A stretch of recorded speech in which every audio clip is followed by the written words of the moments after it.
Hello and welcome back to another episode of Supercoach Insider. My name is Ben, And I'm Swizz.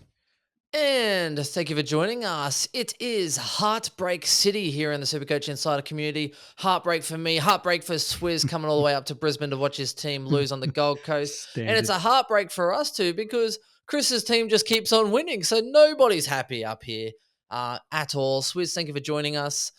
Chris is away having a meal, so he will not be with us tonight. And to be honest, let's face it, Chris's season is sliding down faster than Noble's career choices. So I'm not surprised, to be honest. He's trying to eat his misery, and anyway, we'll get into that a little bit later on. But before I move on, SC Insider 100, the famous code SC Insider 100. You can find us on Facebook, Twitter, and TikTok. TikTok. Holy Yes. shit! I mock TikTok so much. I call it Tok Tok, and it really annoys people. I do it on purpose. I always call it Tok Tok. I'm like, oh, what's Tok Tok? Oh, I'm not on Tok Tok. Yeah, Or I call it Tic Tac. oh yeah. Mm. Or I mock it. It's kind of like if someone makes a Star Wars reference, and I always say, sorry, I don't watch Star Trek. Or Yeah, someone yeah. says something about Star Trek, like Live Long and Prosper, and I'm like, oh, sorry, I don't watch Star Wars. And it's so funny. I did it today. Someone I was wearing. Oh, yesterday I was wearing Harry Potter socks. Love the fancy socks. And this one guy's just like, oh, so like, oh, blah, blah, blah, like, oh, Harry Potter. And I was like, oh, yeah, I'm wearing the socks. Good job. Good spot. And then he made some like Jar Jar Binks reference. I was like, sorry, I don't watch Star Trek. And he got so upset. Oh, it's brilliant. Oh, it makes my day. It really does. Look, if you're into that, that's fine. SC Insider 100, find us on TikTok. Go on our social media, onto Twitter. I think we've shared it there as well. Go find it. What we're going to try and do, particularly, I guess, more next year and on our season review and looking at some of the preseason stuff, we're going to just have little snippets, little 30-second, 60-second stuff. And it's going to allow us as well, if something happens, like someone gets COVID midweek or Parrish was out, then we'll probably do little snippets of maybe just one of our ugly mugs getting on there saying, hey, this is what's happening and this is what we're thinking. So with Parrish, we tweeted out as well. Basically, the easiest scenario was Jack Steele. And he didn't disappoint. He hasn't gone nuts yet, but a little bit of a segue into this section, and we'll get into that. But Steele was one of the most, he had the most 150 plus scores last year. So that's a good option, all right? And we'll get into that a little bit. But SC Insider 100, you can also find us all on our social audio platforms as well. So Spotify, SoundCloud, Stitcher, you name it. On the YouTube, please do like, follow, subscribe. I think we're nearly at 1,500. I'm not sure if we've ticked it over. I might check during this podcast. But thank you for all the love and support. Speaking of love and support, today is also brought to you by multiple sponsorships. I'll start off first of all, splashvodka.com.au. I just got a nice little package from them today. Swizz missed out. He was a few days late, unfortunately. And also one of our really big prominent sponsors as well. So support for Supercoach Insider is brought to you by Manscaped, who's the best in men's below-the-waist grooming. Their products are precision-engineered tools for your family jewels. Manscaped's Performance Package is the ultimate men's hygiene bundle. Over 5 million men worldwide trust in Manscaped. You also have this code as well, SC Insider 100. You can go to manscaped.com and use that for 20% off, including free shipping. And that leads us into our next one. We all received our latest package from Manscaped. And I've got to tell you, like, now the last package, all the men's grooming, which I use, I was like, okay, like it's good. It's, you trim your bits and everything's like nice and trim and proper. And you kind of give it a look every sort of, few weeks, depending on how you feel. Whereas this stuff here, right? Sorry, the top's open. I was using it yesterday. Hmm. So I've got, body wash, a 2-in-1 shampoo, conditioner, and there's the deodorant and then a hydrating body spray. So you got the actual deodorant stick, lip balm pack, and pretty much what it is, it's all cologne scented. Now it's vegan friendly if you're into that kind of thing. Dye free, gluten free, paraben free, alcohol free, cruelty free, but it smells good. Now that was probably the thing that I was surprised about the most, because normally when you have like a bit of soap or a bit of body wash, where I'm like, oh, it's funny because I was thinking there, right? It's this manly smell, right? And I'm not a huge, like, I like cologne and stuff like that, but I'm like, man, it's like a nice manly kind of scent. And the same thing, the lip balm, I was like, sick. It's like a minty kind of, like a pepper, like a minty kind of flavor to it. But deodorant, man, I took one to work. It's in my work desk because I was like, hell yeah, because it's just, I am honestly very, very impressed. The 2-in-1, so I washed my hair with it last night. I had the body wash. I walked out and the missus actually didn't even know she came off a 12-hour shift. And she's like, you smell nice. And I'm like, oh my God, look at this. I'm getting attention from the missus. It always happens, but and here's the funny part, right? So it's $63.95 for all of it. So you get the shampoo, conditioner, the body wash, the lip balm, the hydrating deodorant spray, and the actual deodorant roll on. And it's $63.95. Now they've actually dropped that price to $44.99. And I just had a look. You can apply the discount code to that, so SC Insider 100, and get it all with free shipping for $35.99, which is Absolute basically bargain. like half price. It is. And we are talking about this just before on the air. And I was like, man, I would buy this again. Yeah. For all of that for like $35. I'm like, I'd probably spend more at Woolies trying to get something that smells half good. So seriously, like I'm a big, cologne or moisturizer or trying, like obviously these good looks here, right? This takes a little bit of work and updoing. So I use the products, these kinds of things in general. I've been sort of still in the missus body wash and that a little bit, but mate, now I've got my own stuff. And seriously, it is, this is a long raved review, No, mate, but I like it. I like it because I tell you what, my wife is absolutely wrapped because she's sick of me being 16-year-old Lynx. Uh, so well, because it's usually the easiest thing because yeah. I've always done it, just throws in the bag and whatever. But yeah, no, I agree with you. This is a bit of a game changer here. I don't I don't know what I was expecting because I opened it up and I was thinking like, oh yeah, like body wash, right? But then it's like cologne scented body wash where you actually smell nice after. Anyway, so completely blown away. On the YouTube link, obviously I'll put it up there as well. If you are interested, also go check out the performance package. So we had the 4.0 package with their deluxe lawnmower and the rest of it as well. So I had the for my nose and all the deluxe, was it the 4.0 performance package? It's got the lawnmower trimmer, so 4.0. So it's like 4 versions now. Crop reviver and the ball toner, mate, literally. And it's funny because you hear about it a lot, and this is a long-winded, so I do apologize. This is what happens when I get fascinated about stuff. I go on a tangent when I start talking about Supercoach players, and we're going to get into that because it is super annoying.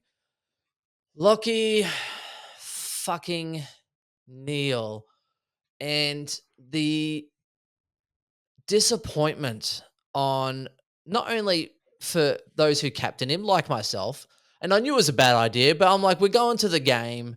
He's got a good history against him. And I was like, I'm going to watch my boy towel up and I'm just going to go out there, maybe chase some points. Getting a little hungry, I agree. But I'm like, you know what? I'm going to the game. So what a good game to go to. And it breaks rule number one, Swizz. Don't captain someone on a Sunday. Yeah, Sunday. It's just the Is number your one rule. rule.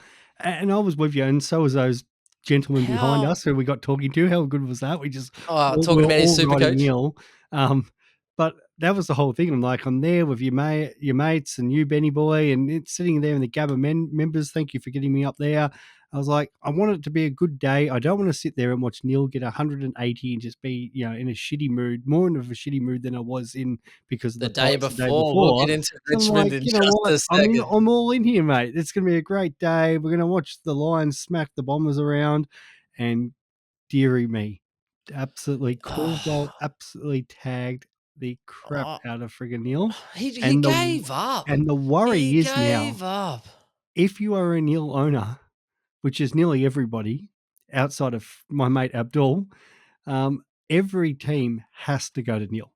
Hashtag second ranked overall, Yes, Abdul. and my boy will be joining us at some point, or me at some point in the next few days. So look out for that one as he chases the 50K. We'll have a bit of a chat about that. But yeah, for everybody else that has Neil, I'm expecting the tag to come because he got tagged and did not want to be out there.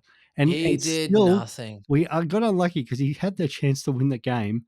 But yeah, there was a Yeah. few moments in there where he just, like you'd hope he came out and said, I was falling, I was under the effects of the flu or something like that, because some of those lines, they went out there with Oh, the mate. attitude that it's just going to happen, and it So did so not here's happen.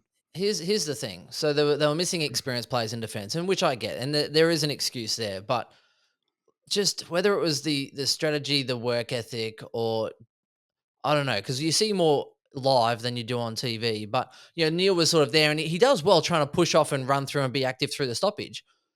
But then he would push forward, and if the ball didn't go to him, he would literally stay 20, 30 meters ahead, watch the ball, and he just kind of gave up to a point where he would run forward, and then Caldwell would go, oh, the ball's gone to the right. Lockie Neal just keeps trotting the other way, and then Caldwell bursts through the front of a stoppage and gets a goal. It was so frustrating. And then what compounded all of this is the lack of attention that Zach Merritt got. He got zero attention. It was literally like, if only if only Brisbane actually knew how to, stay 1.5 meters away from people. They were spending 20 meters in clear air to the point where no one wanted him. Mate, McCluggage would see him. McCluggage would go, "Oh, yep, there he is. There's Zach Merritt. I'm going to push into the defensive line." And then he'd be there in the middle of the field. And even Swizz is there, like, "Oh, Zach Merritt's free." And he's just standing there in the middle of the field, waving his hands. No one's paying attention. They switched the ball. And then there was another one, Robbo, is like looking around, go, "Oh, I should probably hop on Zach Merritt here in the stoppage out in the wing," because no one wanted him at all day. And and then all of a sudden it goes forward. Zach Merritt starts to push on. Robbo just kind of looks at him and goes, "Oh yeah, that's someone else's problem." And Merritt worked from the wing into basically the middle of the field, and then he ran sideways to the 50 on the arc, gets the ball, kicks it to the top of the square, mark and goal. It was this most frustrating I've been in a long time. Harris Andrews and Rich are understated. The Lions weren't handballing it back to a good user because there was no good user. They just started bombing the ball and doing dumb shit. They did dumb stuff so much, and the fact that we nearly won instead of losing by 40, I had my head in my hands more time than I care to remember. I felt like I was praying. I swear to God, like I was that just bad. And speaking of bad, Swizz, what do you think about that last sort of 2 minutes of Richmond falling over Mate, the well, line? You travelled I up. was gonna quickly just mention about the Lions. Like, I've never seen a team take literally stand away 1.5 meters from your opponent. Like, they must have got the messages crossed through the week and going, no, no, it's game day now. You are allowed to stand near people. The good thing was for us Zach Merritt owners, the 147 to follow the 140, like fantastic. Only 8% of teams as well. So, and he does have a bit of a soft run home. It's just flying Zachy Merritt. So you wouldn't think surely somebody will go stand next to him this week in the Suns. The big take I kept saying to you was with Lockie Neal captain. You see those other captains like Steele and Tuke Miller. Once they're getting tagged, they go, okay, I need to play defensive. So they'll go stand on someone, lay tackles, lay pressure, body on people, and do all the one percenter stuff that'll free up someone else. And he just had no interest in doing that at all. So that was my bitch to you on Sunday about the Lions.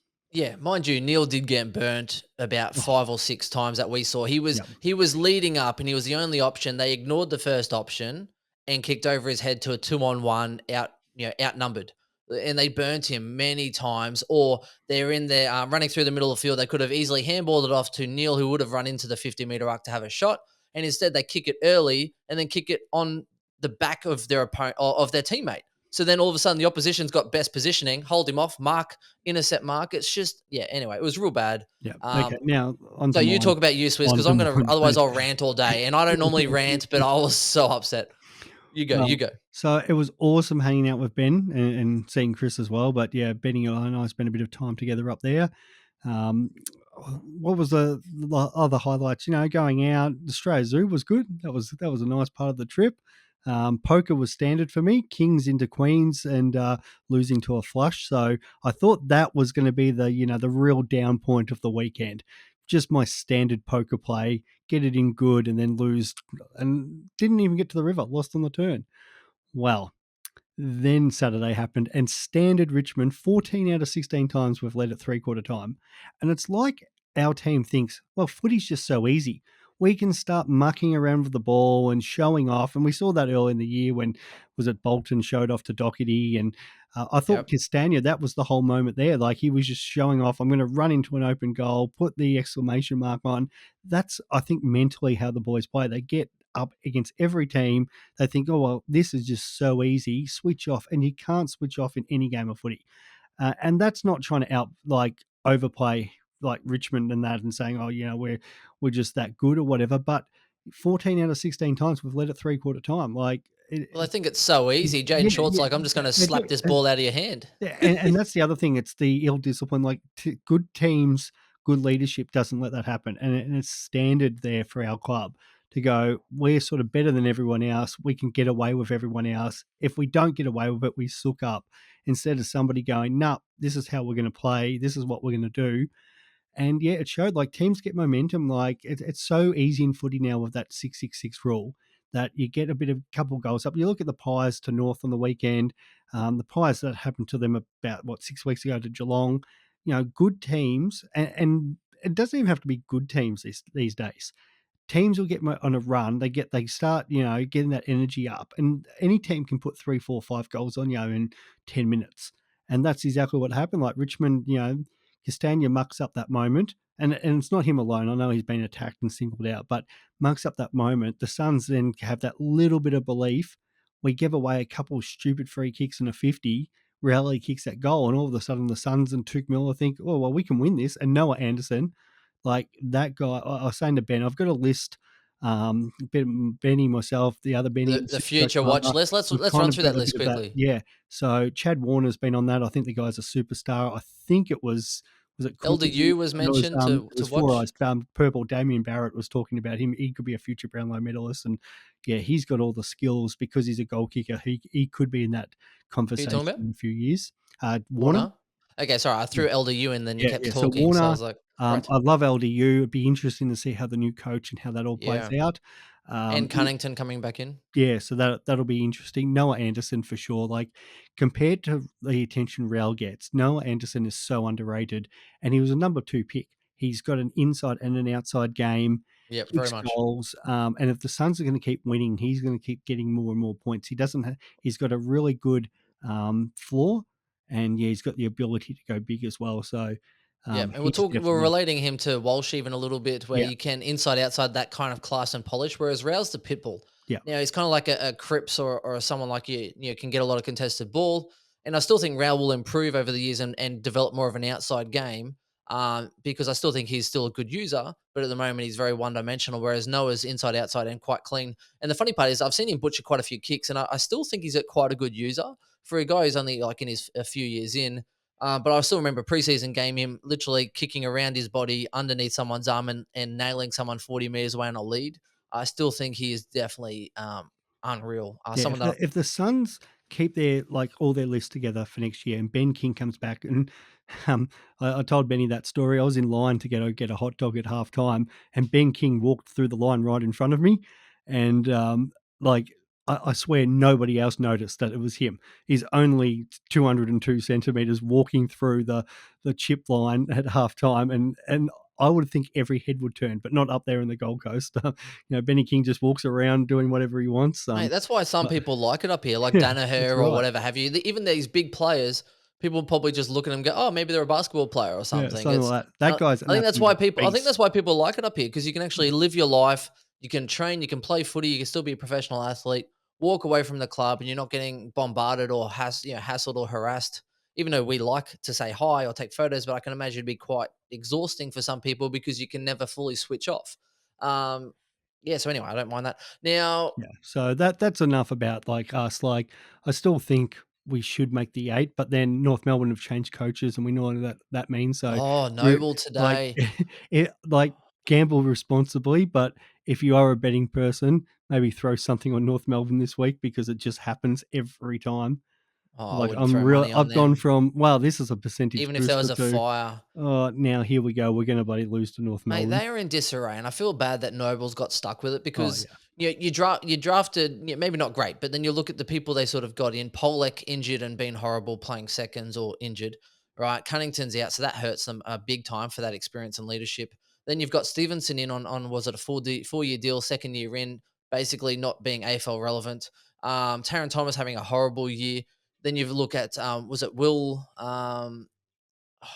Will Hey, Phillips. no, Will Phillips injured all year, so he had glandular fever, and Hmm. then I think injury or glandular fever, they wrote him off. Powell's been sort of in and out of the team a little bit, so it's like, where's this?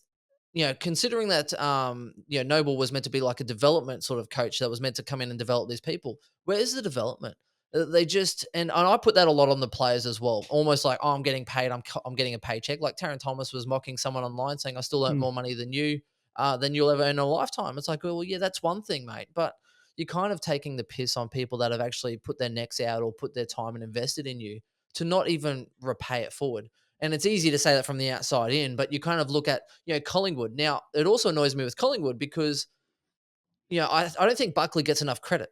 to be honest. It's all about the new coach. But you look at, okay, well, McCreary, another year in the system, and he's absolutely outstanding. So, yes, I understand new system, new coach can definitely play a factor into that. Ginnivan as well last year, so new player coming through. So, second year better for the run. They recruited well. Yeah, they went and got from the Bulldogs. Old mate from the Bulldogs. What's his name? Bloody, You're come on, telling me Swizz. story, mate. Lipinski. Yeah, Help yeah, me out, Lipinski. mate. Yeah, yeah, yeah. That's all you're there. You're there to look good and to support No, me. that's right. That's right. Yeah, well, but you get in Lipinski and a few of these other sorts of cogs, and you get in the number one draft pick. And all of a sudden things start to turn. So I Well, still think, I agree yeah, with you, and I think that's like it always gets downplayed, like the work that the previous coach does. And I know like, we're here to talk super coach, but on a footy sense, oh, I think Supercoach will be 20 minutes yeah, today. that's right. I think a lot of people forget also it's not just the coach. I know Darcy Moore was talking about it about the assistant coaches around you, and we all saw that with Clarkson. He was a great coach, but he had some amazing assistants around him and development coaches as well. Who do That's you what have? McRae's. Simpson from West Coast. He had Hardwick. He Yeah, had Dim Fagan was in there in the development who's the guy role. that's at Carlton now? Beveridge, That got sacked. Who got sacked at Carlton? What was his name? Bolton, and Bolton. he had There's Beveridge as yeah. well, I think. So, Oh, like, and he's was had all the Stewie Jew was there as well, Sure, wasn't yeah. he? So, Yeah, like, the mate. f What a so lineup. McRae's got, I think well, I know he's got, Justin Leppich, who's, been around and, coach and has done a lot of work at Richmond as well. I think I know Ashley Hansen went to, Carlton, and there was a bit of discussion about that with Beveridge, how Beveridge has lost 2 of his best assistant coaches, this year. So, I think it gets downplayed, the work that the assistants do and how much of an effect that has not just on Yeah. the current group, but the development of some of these players. So it's not, I think, not just about North getting the right coach in, but getting the best assistant coaches around them. I reckon that'd be hard too. You're the one that's steering the ship, but you need to micromanage. Like you're looking at the bigger picture on like, game plan, and this is what we're trying to get out of each department. And then you're kind of handing off the bat in a lot of aspects to these coaches and trusting them to actually follow through that message and to be on the same page. So that way there's continuity across each of the departments and each of the areas. So I'm with you as well. I think it's a hard job because you're the face of it, but then you need to have trust in everyone else that's actually following the same systems and making sure everything runs properly. So that's a good little 20-minute footy chat Yeah. and a little bit of sponsorship and a little bit of All that sort of us stuff. being upset. But the big issue is Clayton Oliver. Now, Yeah. absolutely painful. He apparently he's still trying to push and play this week. They basically ruled him out without ruling him out because I think they do play fairly late. I'm not sure how you can have surgery and play.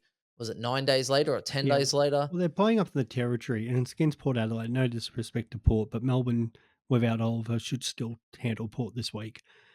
And like the only thing he's playing for is to keep this streak alive that he's got going, where he just doesn't miss games. And Like, that he's probably favourite for Brownlow is yeah, the other well, thing. but missing 1 week, well, you never know. It could be the difference. But like, wouldn't it be better to take the week off, rest it up, and then come back after having that week off to refresh and they've got some massive games on the run homes, the D's. Yeah. Now here's the contentious issue. The number one Supercoach scorer, as far as total points and average, and I'm considering trading him out if he misses. And the reason why, and this is the only now, if you're playing for leagues, I don't recommend this at all, right? Because you go into a matchup in the finals and 100% you're going up against Clary, who's also a good captaincy option, which is why it's quite contentious. But if you go from Clary to Steele, as far as an overall picture, if you have trades up your sleeve or you could do something with the money, then this is why it's a decent enough think. You could bank 170,000, I think it is, to go from Clary to Steele. Now, Steele, I think, is starting to hit his straps a little bit. He's consistent enough going around that 110 at the moment. But again, we're talking about Steele, who's, I think, 550,000, just shy of.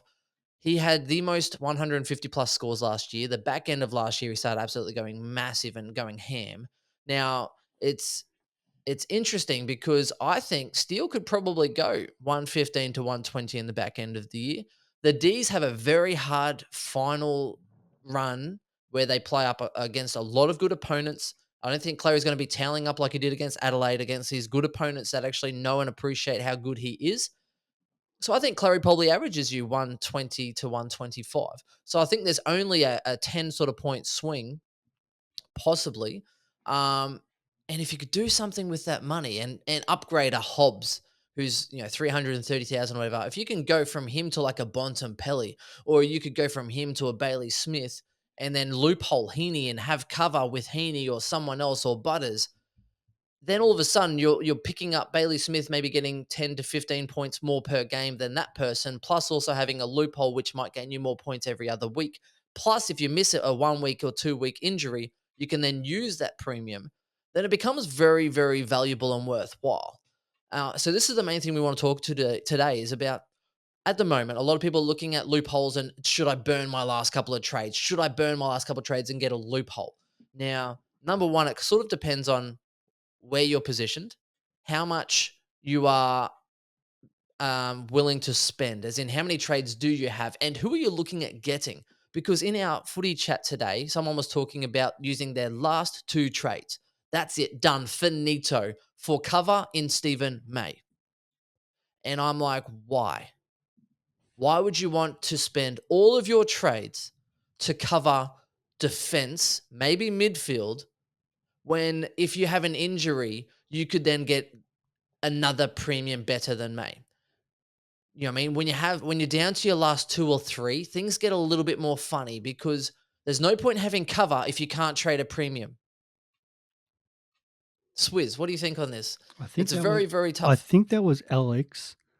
Yeah, Um, I was gonna name drop poor yeah, Alex. I'm gonna name drop him, but I think May.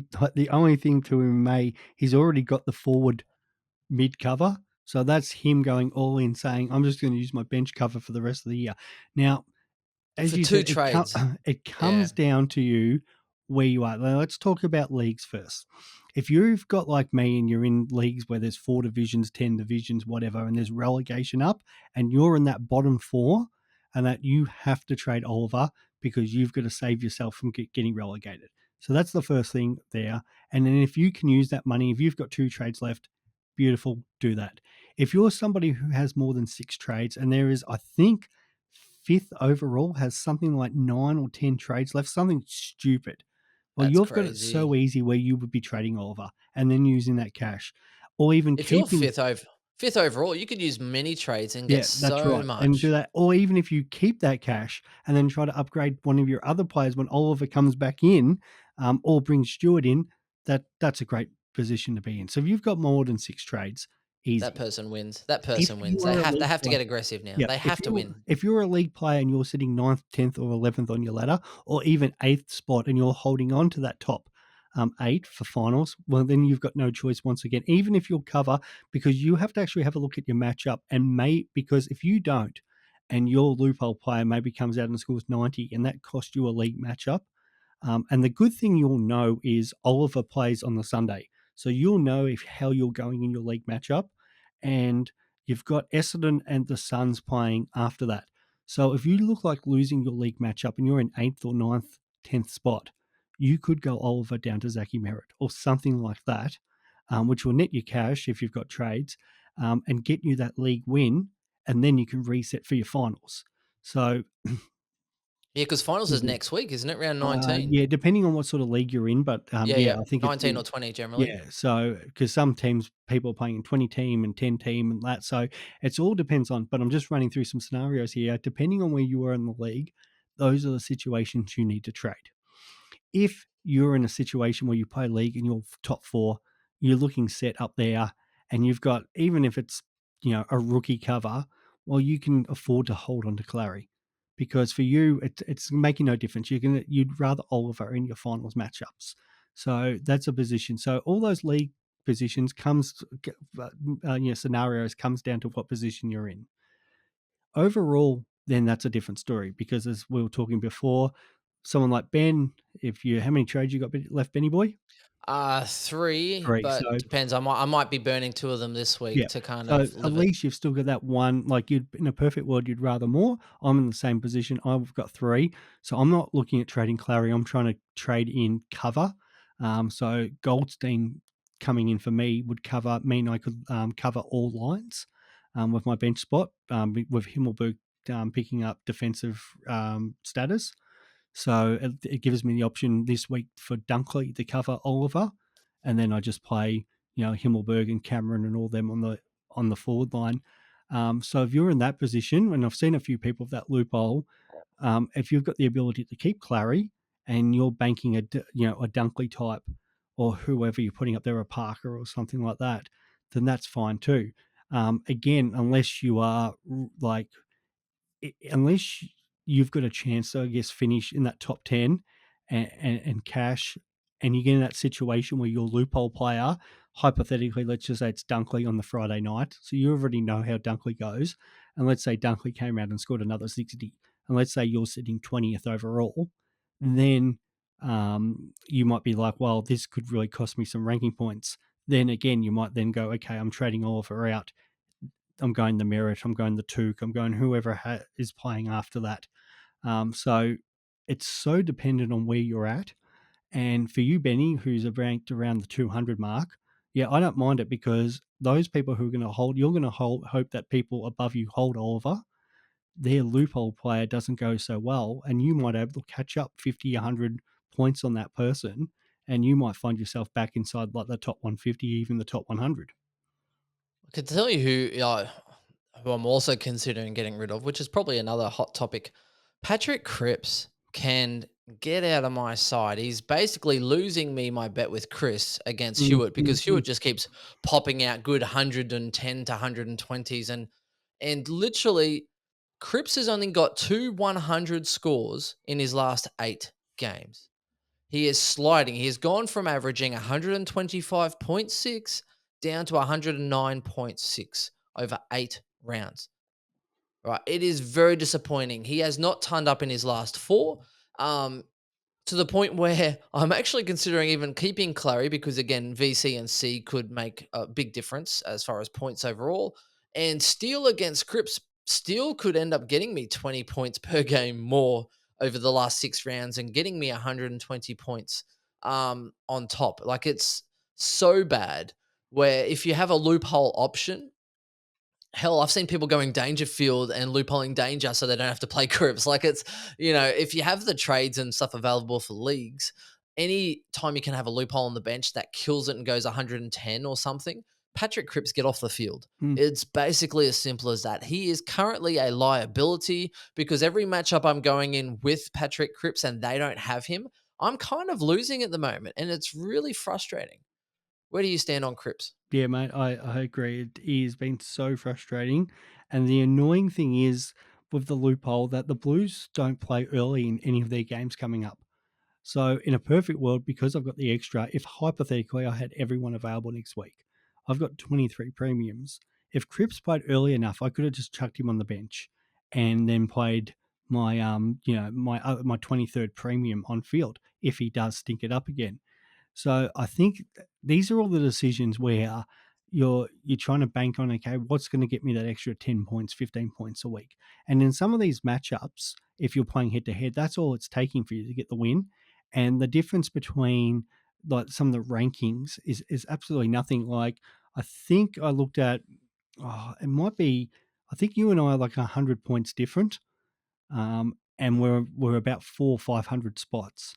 So if we're talking about Steele over Cripps could get you an extra 120 points over the last 6 weeks. Hypothetically, if I did that, I could catch you, Benny, and end up inside the top 200. Like that's how close that is. So yeah, these are important decisions. I know people have flirted with this idea of Jack Crisp, with Jaden Short, and those people who are in that really good position, who have multiple trades up their sleeve or even a boost. Well, why not? Like, why not just go bang Yep. and take the risk? Yeah, Crisp, Short, Patrick Cripps, and even Brody to a certain extent are currently liabilities. The only good thing is that a lot of people do own them. But yeah, like that guy that has lots of trades, he could almost be trying to get someone else to loophole one of these players or just trading them out for those that are running hot because it's a long season, 23 rounds or 22 games, and there are ips and flows. Now, on the plus side, I don't think Cripps is playing that bad, right? It's just not all coming together for him and it's impacting his scores. His role looks quite similar, You know what I mean? When they probably maybe he's just needing Pitney to come back. Maybe we have a look at that to see if there's any actually relevance coming forward. Cripps could go well again soon, but again, when you talk about 6 out of 8 rounds, it's a liability to hold because he's just kind of sinking away. Now, I'm sure in the final series, I think Cripps will sort of lift and he might have another couple good games in him. But again, consistently, you speak, it's going to possibly cost you points per game. Now, Crisp and Short are in the exact same boat. They're starting to wither away. Now, if you this is why trades are also quite With away beneficial like because you Brisbane. can yeah, you can offload these players to someone who's actually going hot. You know, when Short and Crisp are doing okay and they start to falter, then all of a sudden you jump ship. If you've got trades and if you've done everything right, you might then be able to go, oh, I've got a luxury and I'll be able to bring in a Dawson or bring in a Sinclair and then get them on a heater. And then you just jump everybody like absolutely substantially. Um, Brody concerns me a little bit. He kicked like a couple goals, got the 88. Slow start, so I think that kind of hurt him a little bit. Fife is playing a lot forward, didn't have any CBAs for the first half, and then started to get involved a little bit more in the second half when they needed him. And that could become a little bit more relevant. I think Brody still spent a bit of time on the pine in the fourth quarter, so he concerns me a little bit. But again, it's at some point, when do you back these players in though, Swizz? Because Crisp is still averaging 100, Short's still averaging 101.5, and Brody's still averaging 104.9. So do you just kind of back them in to possibly stay relevant for 6 rounds? Well, it's even week to week. Like you look at the draws this week and you think, well, Crisp against the Crows, there's no reason why playing in the guts there. He couldn't score well. Jaden Short versus North Melbourne, that's kind of no brainer. Brody at home's been much better than Brody away, even though they're playing the Swannies, but that should still be a contested type game. You should rack up some tackles there. So those three guys have definitely got the ability to go, well, bounce back, score 110, and that's I think why everyone's sort of that. It's just that worried that I go and trade these guys, and what happens if they come out and score 110, 120, 130, Yeah, and because we know even they can. Cripps because they're in. Geelong's a massive game for them. Now you would think Carlton Geelong he's not going to score well, but is he the one that goes, no, we're gonna show these boys that we want to be top four, we deserve to be here. Follow me, lads, and he goes big this week. Yeah, And I and his think ceiling is still and so and big that that's he the could problem, hurt and you on and any that's in the back week. of the mind where Yeah. somebody out there is going to go, no, I'm going to pull the trigger. I'm going to, and then they don't go as well, or they continue to go as they've been doing, and you jump on your steel, you jump on your somebody else, or one of those players that we're hot, and all of a sudden you're 30 points up on everyone else, and congratulations to you.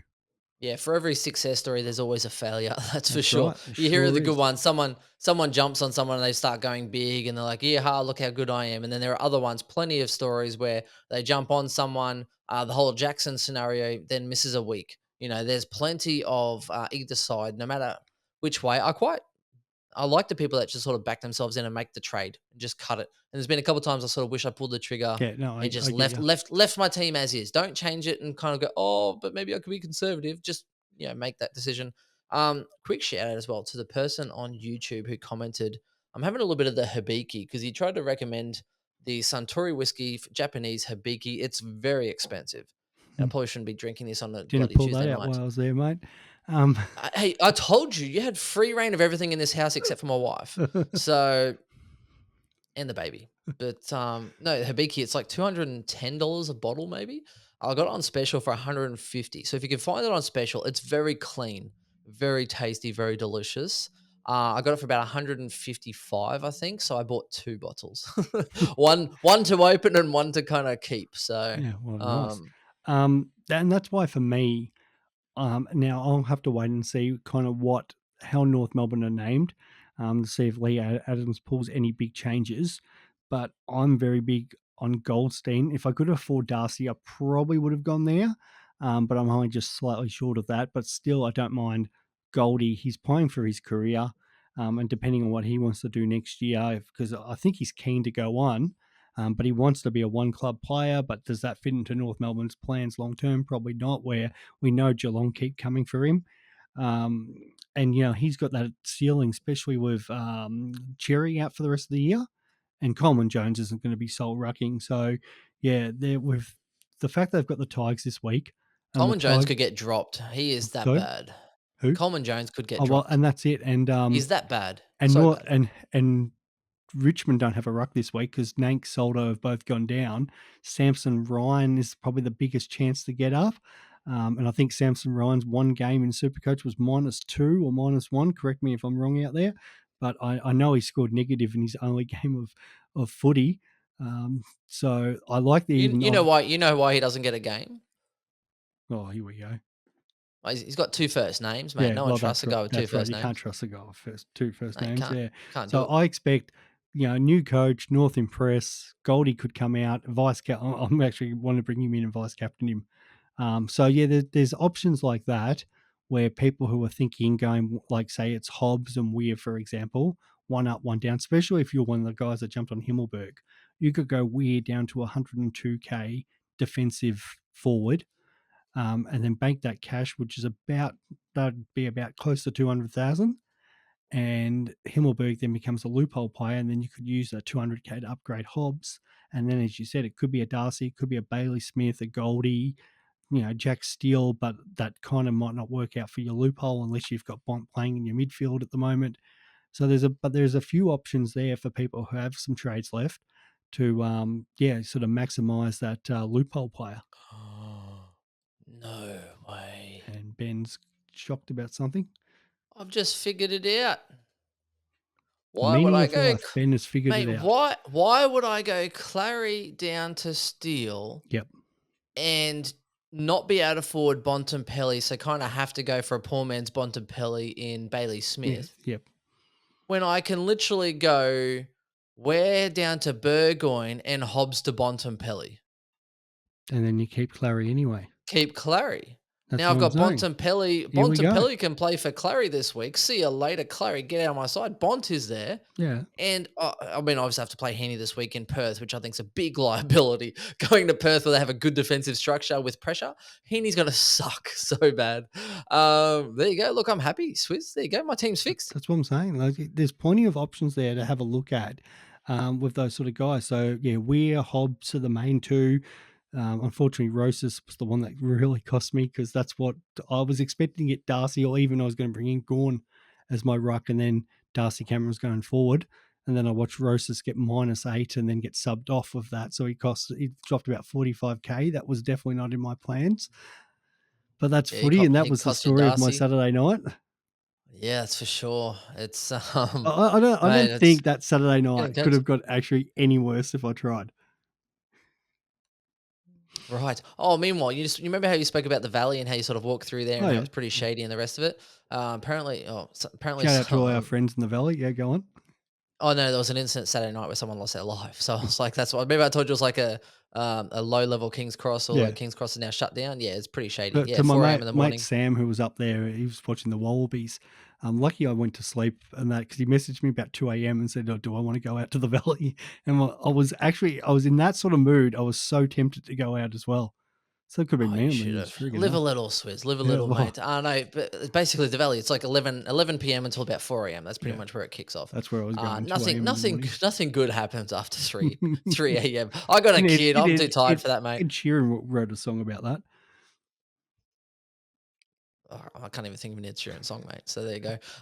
Okay, captains and VCs this week. Where are you thinking? Well, if I bring Goldie in, I'm VCing him. I don't give a stuff. And they're playing Richmond with no ruck. I'm gonna say they are. The Friday Mate, night games, the obvious, if you own one of the doggies, McRae, Bont, or Jack Steele, because most people, their loophole players, will probably play early. Uh, like McRae's been disappointing though.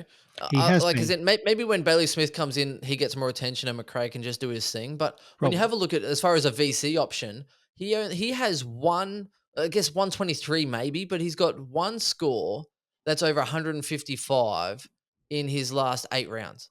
But is this the week for the dogs? They go, okay, Richmond lost. We're still a chance for the 8. This is a must win game for both sides. And that. Very So much so. Who's your money on in this one? Dogs or Saints? I I really want to back the dogs. I feel like every time I back against the Saints, this is the game they kind of win, but I still will back the doggies. Depends if the dogs want to I'm always actually a big fan of the defend. dogs. They If the suck dogs, me I in think though. Bailey Smith comes in. And I think he helps him out. I think the dogs will win because I think they're also trying to bring in Bruce as well. Um, So that's going to be huge for them because then you've got um, a much better forward line. Bontempelli can probably then even go through the midfield a little bit more. If Bruce comes back in, they don't need Bont as that forward. They're much stronger. You get Bailey Smith in, he creates that run and drive, and he's not really one dimensional as far as trying to get those contested balls and the rest of it. He breaks lines, he takes things on, and not only that, I think he has to come in and he has to make up for what he did because whether he likes it or not, those 4 games he was out, they've lost those quite comprehensively. He is basically contributing to the fact that they're not making finals indirectly. It's not all on him, but he definitely wasn't there to help out his team, and he could have made a big difference. Yeah.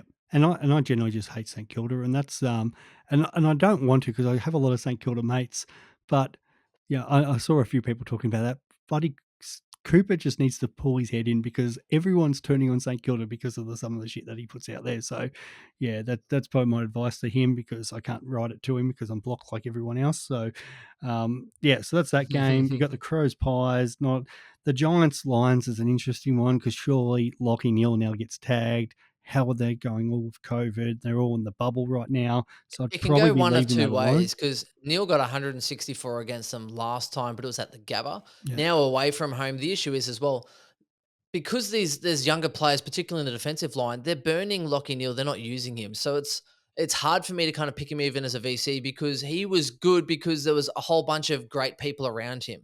Whereas when they're dump kicking it forward and ignoring him when he's leading or trying to actually create an option, I think is definitely a huge liability this week. It could go one of two ways. He'll get attention, and there's still plenty of COVID around, and Brisbane are going to quite struggle, and or he could absolutely tear it up. And if he tears it up, there's still Brisbane players sort of missing, so there's more points to be sort of going around. Um, I think GWS also get stronger when you sort of look at Hopper. Looks like he might be coming back He in. There's will play also this quite a few week. Yeah. people, yeah, and then that's going to be an issue for Taranto. Possibly there goes some midfield rotations like in Green because Hopper's a pit bull. So it's going to be really interesting what they sort of do there or what McVeigh does to try and mix the magnets and keep things relevant. For me, I was thinking about Lockie Neal as a VC just in case, and then going into sort of a Took. Yeah. I This is the think Took problem, just mate. he works too hard, I think, and Essendon probably won't be able to contain him. I'm also Sun, considering Darcy. I don't know who Sydney's going to ruck because Ladham's got injured. Hickey, I think, is injured. So I reckon Darcy could tail up at home. Whoever they get to ruck. yeah, and that's what I was about to say. Like a lot of people who've got Brayshaw or Darcy might be leaning towards there. Like I think Tuchel, Zach Merritt are nearly two of the biggest locks as captain, but I hate the Sunday last game. I Yeah. just hate having my captain for the last game. That it's nothing worse. And the only time the good captain seems to go off on a Sunday last game is when my opponent have them, and I need them to have a shit game, and all of a sudden they score 150 and I lose the match. So yes, that's very interesting. Yeah, it is. Marvel Stadium. It's going to be interesting. I think fresh off a good game, it's going to be interesting there. So, um, yeah, it's a tough one for captains and VCs this week, and I think a lot of people will be spread over that first game, whether it's Steele, whether it's McRae, and after last week, anyone the people are taking 123 or more. That's just a given.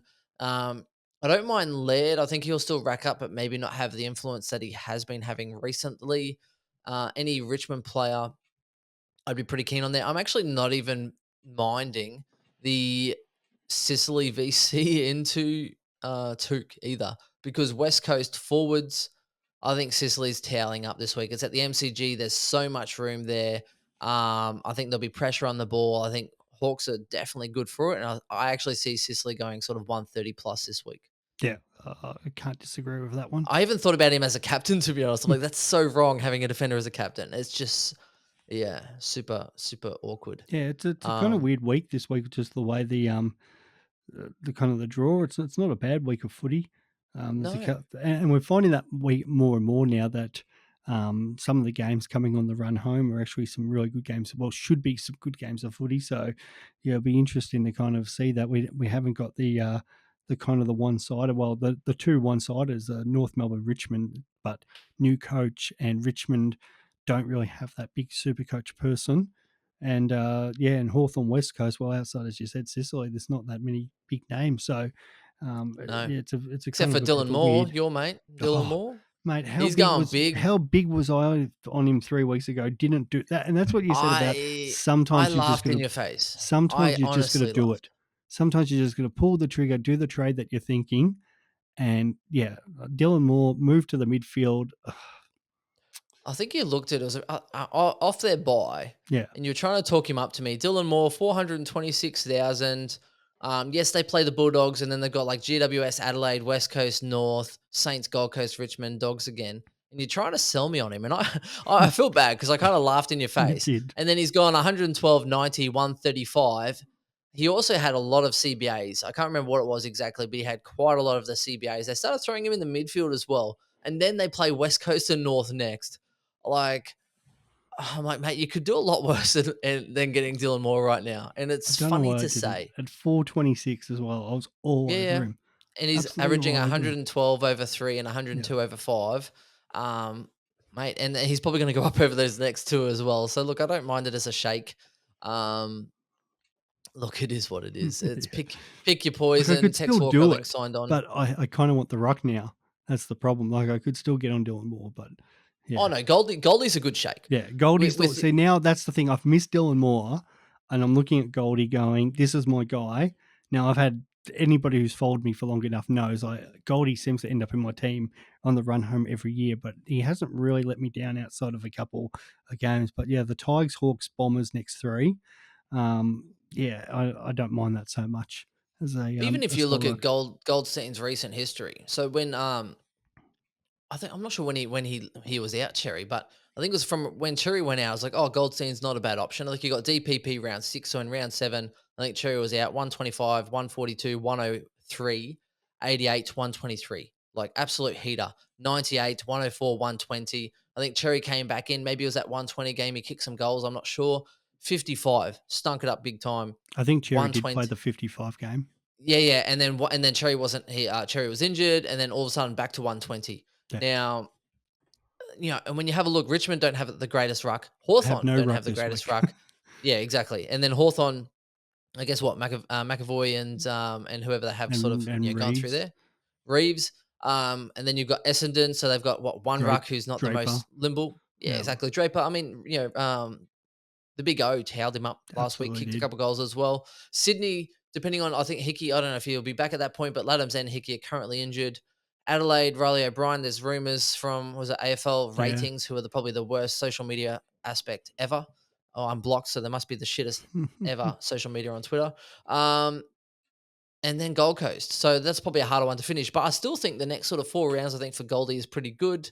New coach as well. I think they need some stability. And what more stability could you provide to an interim coach or a caretaker to throw their most experienced player in the ruck to give them some stability around the ground? Yeah, that's my thinking on it anyway. So unless something changes with the teams, that's the way I'm really And you leaning know he's going towards. 100. Well, You know that's he's right. going 100.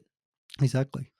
And that, and there's So and all he does is like it gives me the ability to loophole and cover people, and I can easily swap Darcy Cameron there, put Goldie forward, and make him my loophole player if for whatever reason they weren't playing him in the ruck. But yeah, it gives me a lot of flexibility.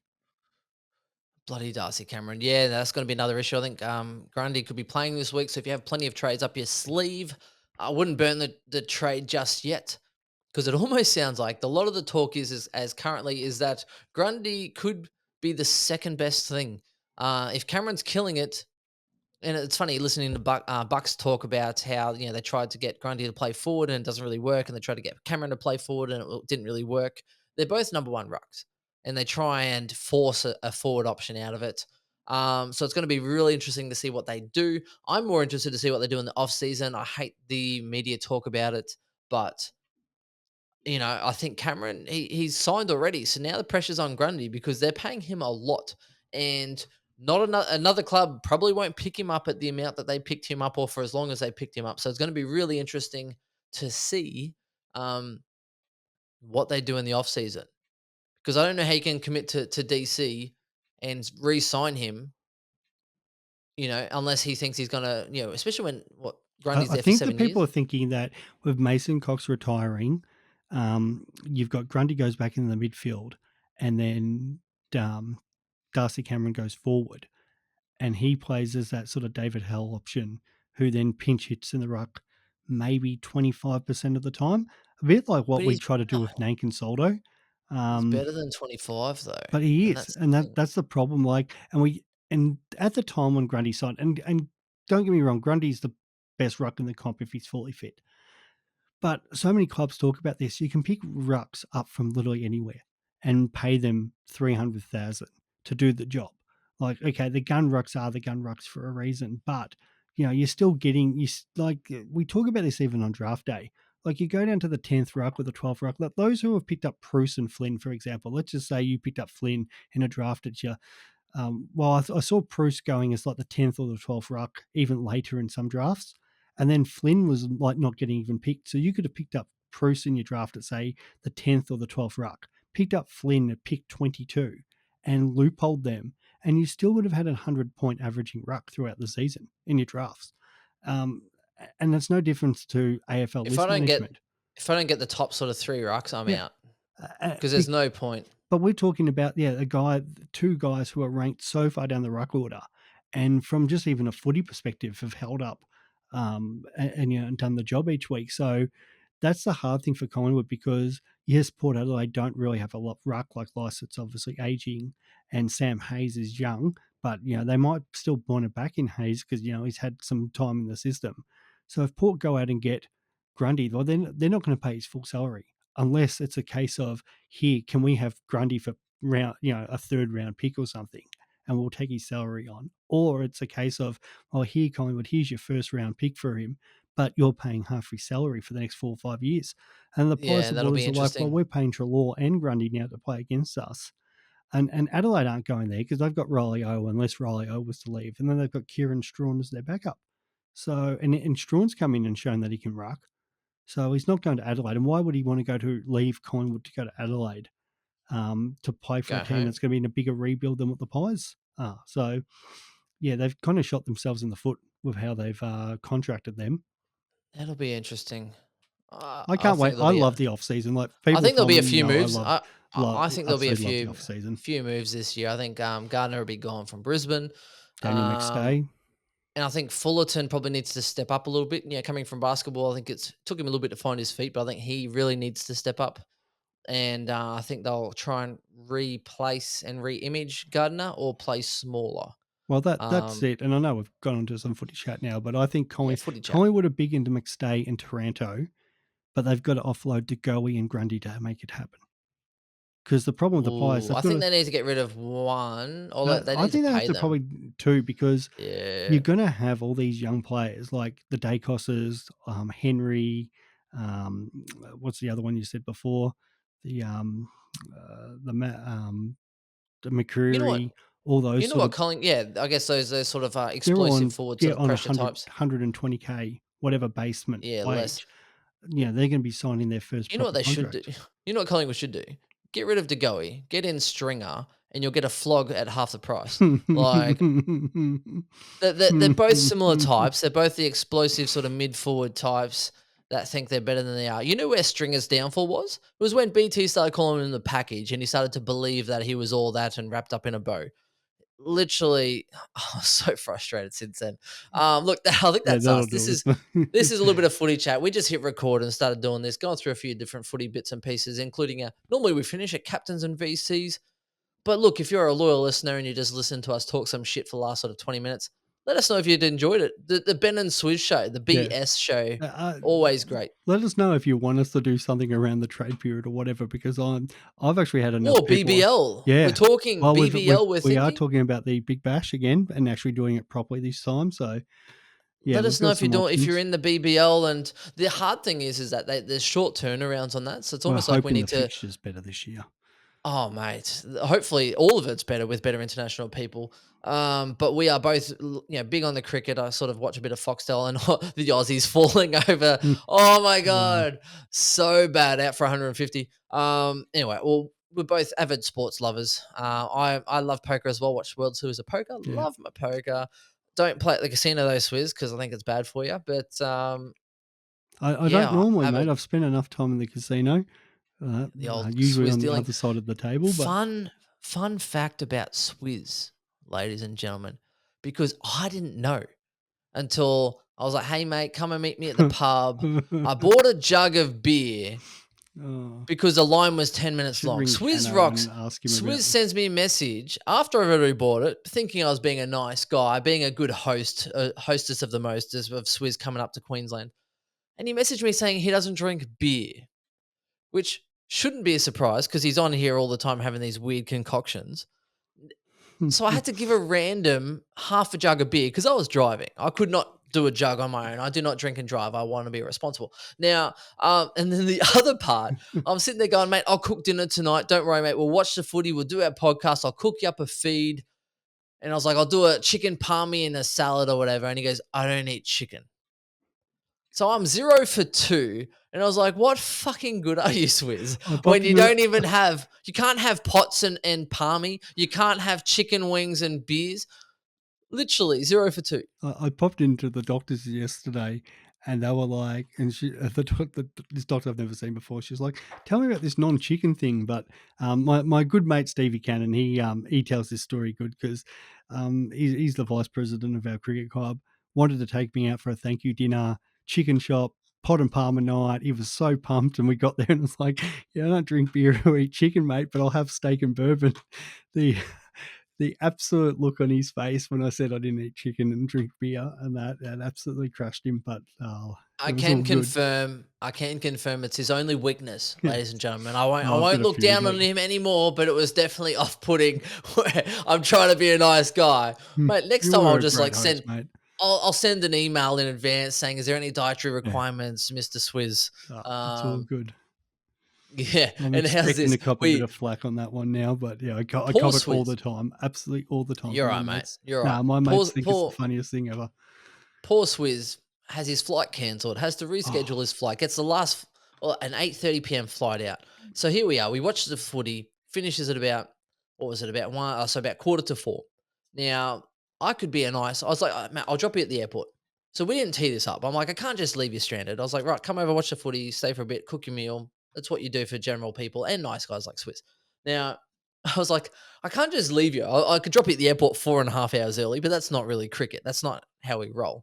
So I was like, okay. So we went out and we went to this place called Felons in Brisbane. Awesome. Along the awesome. city, next to the bridge, they got these bean bags. It was a really romantic setting. Yeah, Bean it bags, a was. little QR code. And then we sit down. I'm like, we'll sit here. We'll look at the river. Swizz looks over. Mate, they got a big screen of the AFL. Perfect. Could not have timed it better. We go sit there, sitting on these beanbags, looking up, watching Carlton absolutely smash West Coast in that third quarter. Grab a couple of drinks, grab a $24 cheeseburger plus 10% tax. Yeah.